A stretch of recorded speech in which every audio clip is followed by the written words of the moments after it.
नमस्कार, आप सभी का स्वागत है एक बार मनी 9 में। और आज फिर हम आपके लिए एक खास वीडियो लेके आए हैं और ये वीडियो रहने वाली है ट्रेंडिंग स्टॉक पर। ट्रेंडिंग स्टॉक में आज हम बात करने वाले हैं पंजाब एंड सिंध बैंक की, और इस पर बात करने के लिए मेरे साथ मौजूद हैं मेरे सहयोगी संदीप ग्रोवर। तो संदीप जी, आपका बहुत बहुत स्वागत है। बहुत धन्यवाद। तो आज जिस शेयर पर बात कर रहे हैं पंजाब एंड सिंध बैंक पर, पहले आपको बताया था कि वो शेयर फोकस में क्यों है या ट्रेंडिंग में क्यों है। दरअसल आज शेयर में 5.5% तक का जो है उछाल देखने को मिला है, क्योंकि अगर पिछला एक महीना देखें तो शेयर में 35% तक की गिरावट देखी गई है। और 2025 में शेयर में इतनी गिरावट आई है कि शेयर लगभग आधा हो चुका है, यानी कि शेयर जो है वो अपने 73.64 के रिकॉर्ड हाई से करीब 65% नीचे इस वक्त कारोबार कर रहा है। और 29 जुलाई को जो है पिछले साल शेयर ने रिकॉर्ड हाई छुआ था और अब शेयर में 5.5% तक का उछाल देखने को मिला है। तो ये शेयर गिरा क्यों था और ये शेयर अब फोकस में क्यों है, इसके बारे में बताएंगे संदीप जी। संदीप जी बताइए जरा, शेयर क्यों गिर गया था आखिर इतना? देखिए, फोकस में तो इसलिए है क्योंकि आज फिर से स्टॉक में रिकवरी देखने को मिली, बाजार उठा है तो ये स्टॉक भी लाइमलाइट में आया है। और वजह ये है कि जैसे आपने कहा भी, 73 रुपये वाला शेयर 26 रुपये में मिल रहा है, तो मुंह में पानी आता है सुन के ही, अरे यार 73 वाला 26 रुपये में मिल रहा है, ले लेना चाहिए। आधे से भी कम रेट में PSU बैंक है, आधे क्या 2/3 निकल चुका है, 1/3 रेट पे अवेलेबल है। तो उस लिहाज से बंदा सोचता है यार कि सरकारी बैंक है, सरकार की बैकिंग है, बैंक तो बंद हो नहीं जाएगा, तो 73 वाला 26 में मिल रहा है, ले लेना चाहिए क्या? बहुत ज़्यादा करेक्शन हो चुका है। मेरा भी एक्चुअली यही सवाल है कि क्या ले लेना चाहिए, क्योंकि सस्ता मिल रहा है इतना ये। तो वीडियो करने का पर्पस ही यही है कि हम आपको ये बताना चाह रहे हैं कि इससे आपको क्यों बचना चाहिए। देखिए, गिरा क्यों था पहले ये समझिए। देखिए, QIP की डिटेल्स आने के बाद देखिए शेयर की जोरदार पिटाई देखने को मिली थी। अब QIP की डिटेल्स ऐसे क्या आए थे, आपको बता दें कि जनवरी में ही इनके बैंक के जो CEO उन्होंने कहा था कि हम 2000 करोड़ रुपए का QIP लाएंगे, सरकार को अपनी हिस्सेदारी कम करनी, जिस वजह से पूरा मसौदा तैयार किया गया था। और मार्च के आखिरी हफ्ते में इन्होंने QIP लॉन्च भी कर दिया और उसकी डिटेल्स इन्होंने दी 28 मार्च को, शुक्रवार का दिन था। 28 मार्च को इन्होंने बताया कि 1219 करोड़ रुपए की इन्होंने QIP के जरिए रकम जुटाई है। अब उसकी डिटेल्स सुनिएगा ध्यान से। QIP में हुआ क्या, जो रकम इन्होंने जुटाई 1219 करोड़ रुपए की, उसमें से 25% जो निवेश आया वो LIC से आया, सरकारी एंटिटी है, ठीक है, ध्यान रखिएगा। फिर बाकी जो 8.2% हिस्सा है वो इन्होंने कहा कि SBI लाइफ इंश्योरेंस से आया, फिर से सरकारी एंटिटी। सेंट्रल बैंक और IOB को भी QIP की जो शेयर्स अलॉट किए गए हैं, फिर से सरकारी एंटिटीज की एंट्री होगी। यानी कि आप अपने QIP के जरिए शेयर बेच रहे हैं, सरकार को अपना हिस्सा कम करना है। QIP आपने लॉन्च किया और कौन खरीद रहा है आके? सरकारी एंटिटीज, यानी कि आपके सिर्फ नाम बदल रहे हैं, क्रॉस होल्डिंग्स बन रही हैं। आप अपने ही शेयर अपनी दूसरी सरकारी एंटिटीज को ही किसी न किसी तरह से प्लेस कर रहे हैं। दूसरी बात, आप इसका प्राइस देखिए, 38 रुपये 37 पैसे पर ये शेयर अलॉट किए गए थे, जो कि 14% के डिस्काउंट पर था। क्यों? क्योंकि 27 तारीख को बैंक की जो प्राइस की क्लोजिंग थी 44 रुपये 66 पैसे पर हुई थी, उस लिहाज से 14% के डिस्काउंट पर इसमें हमने जो शेयर्स हैं वो अलॉट होते हुए देखे हैं।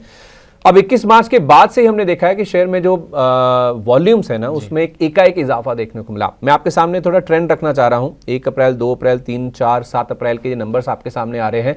28 अप्रैल फ्राइडे था, 29, 30, 31 बाजार बंद था। 28 मार्च, हाँ 28 मार्च को फ्राइडे को डिटेल्स आए। उसके बाद 3 दिन बाजार बंद था और जब चौथे दिन खुला 1 अप्रैल को 20% का लोअर सर्किट लग गया।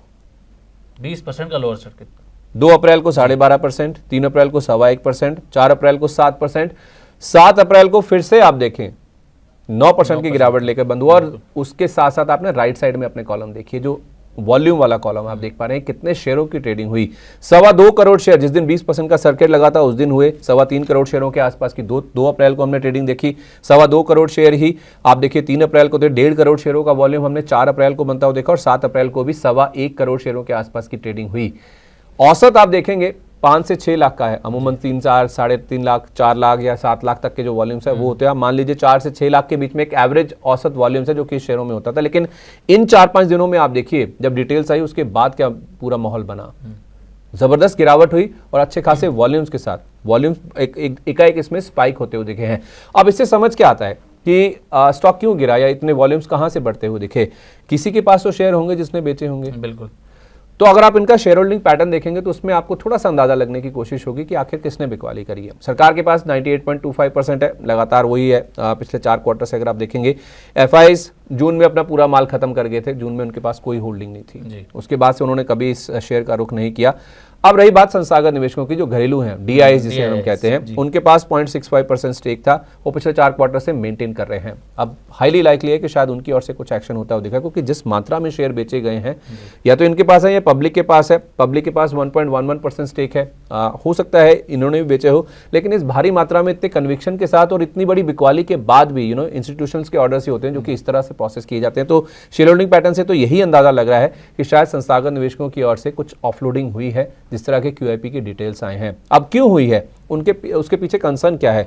20% शेयर गिर जाए, उसके बाद भी आप देख रहे हैं कि हैवी वॉल्यूम्स के साथ 12.5% गिर रहा, थोड़ा सा थमा, 1.25% रुका, उसके बाद फिर 7%, फिर 9%। इतनी बड़ी गिरावट या कन्विक्शन के साथ जो बिकवाली होती है ना, वो किसी संस्थागत या फिर बड़े निवेशकों की ओर से ही होती है। अब डर क्या है, हो क्या रहा है? जो मुझे लगता है कि जो संस्थागत निवेशक है उनकी ओर से बिकवाली हुई है, उसके पीछे रीजन ये है कि दिसंबर 2024 तक आप देखें सरकार के पास 98% स्टेक था, ये आपने देख लिया।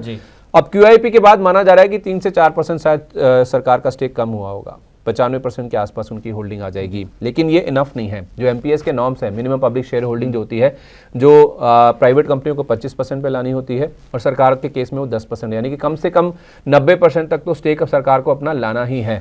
तो अगर QIP के बाद 95% स्टेक हो गया तो भी 5% और हिस्सेदारी बिकनी है कम से कम।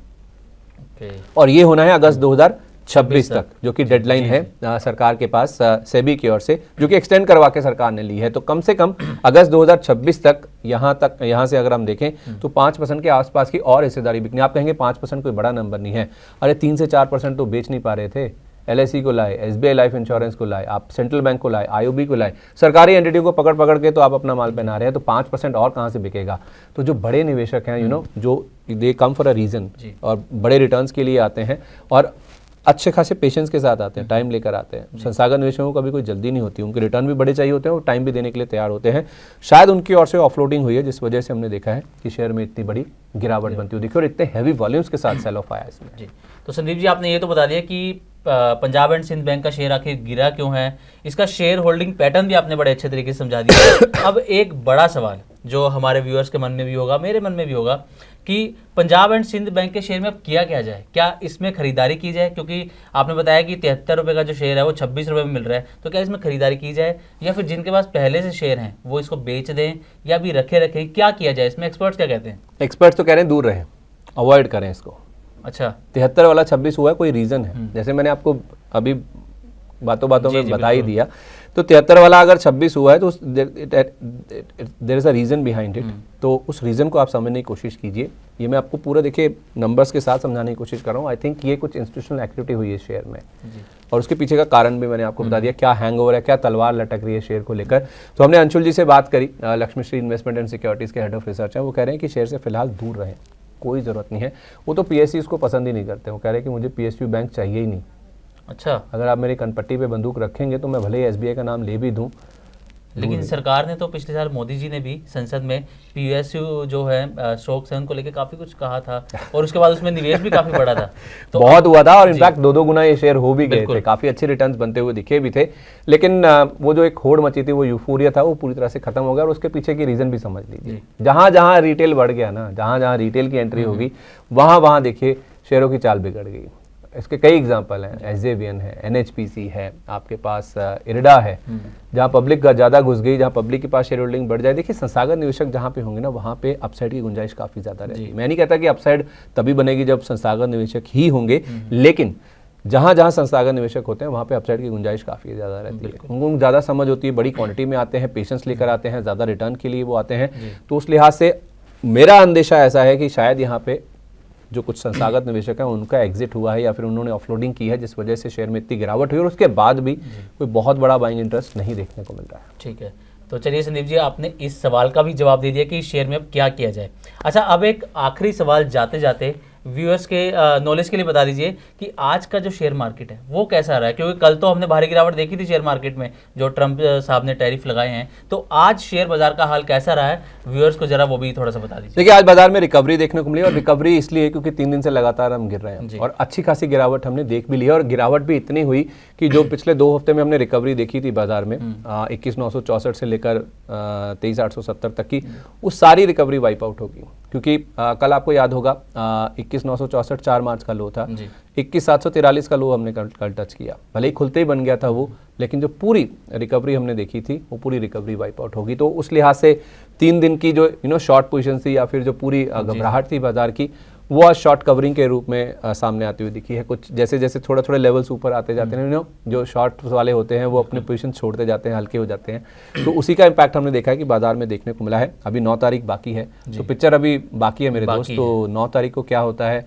8 तारीख को ट्रम्प साहब ने कहा है कि चीन अगर अपने 34% वाले टैरिफ वापस नहीं लेता है तो 50% और लगा देंगे। तो 34, ये एक बड़ी जंग होने वाली मेरे को लग रहा है अभी। तो जंग अब हथियारों से नहीं हो रही ना, वो रशिया यूक्रेन में हो रहा है।